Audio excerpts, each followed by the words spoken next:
Okay. So it doesn't actually give us any kind of integrand, so we're not actually going to solve this one. It just says sketch the region R of integration and then change the order of integration.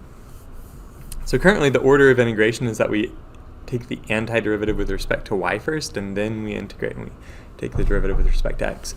And so if we're doing the antiderivative with respect to y and then integrating with respect to x, we're allowed to have functions of x in the upper and lower bounds of my integral, because right after that, right after I plug those in, I'm going to take the antiderivative with respect to x, and those will eventually go away as well. So let's talk about what that region looks like.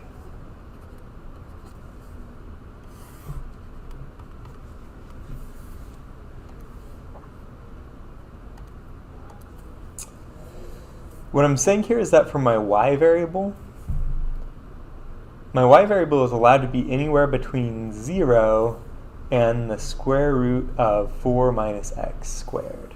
Okay? So I'll draw the line y equals 0. Of course, that's the x-axis.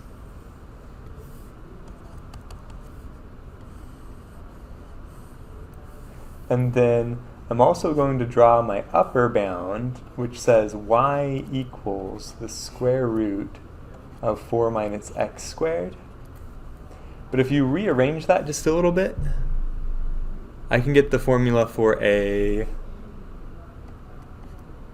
circle.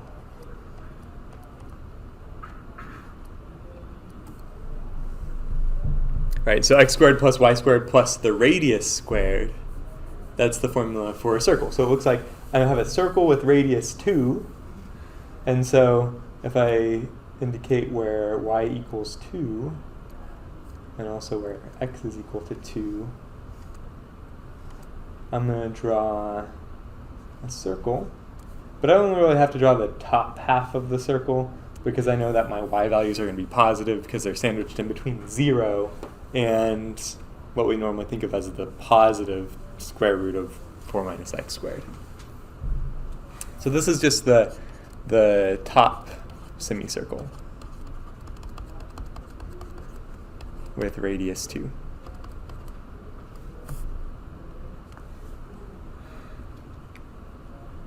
Okay, and then this outer integral, the lower bound, says that x is allowed to be as low as -2, which is right here, and then x is allowed to be as large as +2, which is right here. And so what I'm integrating over, the region integrating, is going to be this entire top semicircle. So that's how I draw it. That's the first question, is draw the region I'm integrating over.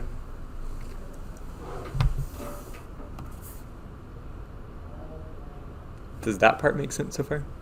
Okay. So then the next part of this question is, if we wanted to write another double integral where I'm integrating over the same region, but I want to change my order of integration and do dx dy, then how would I rewrite my bounds? So the first integral is going to have bounds that are constants. So I'm going to say, okay, for my y variable, y should be allowed to be anywhere between 0 and 2. So, all right, 0 for the lower bound and 2 for the upper bound in terms of y. So I'm allowing y to be anywhere between 0 and 2.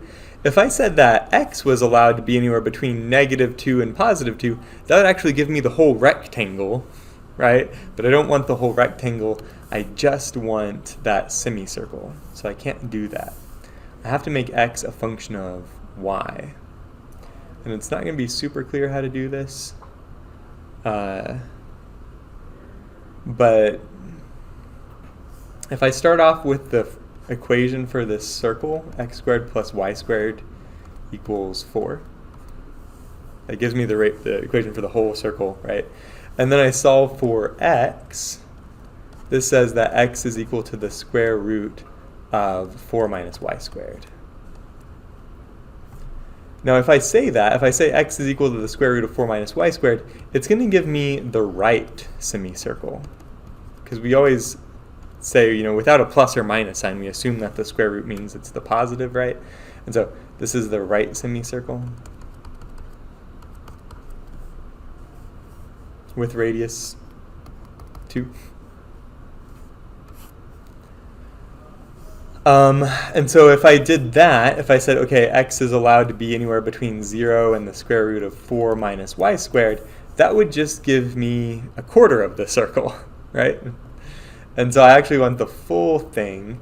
And so that means I have to allow the lower bound to be the negative square root of 4 minus y squared. Because this negative is going to give me the left semicircle with r equals 2. And at least the outer integral bounds of integration restrict my y values to being between y equals 0 and y equals 2. And so if I let my x values go between the left semicircle and the right semicircle, and I restrict my y values to be between 0 and 2, then that should work. That should describe the same region in the plane.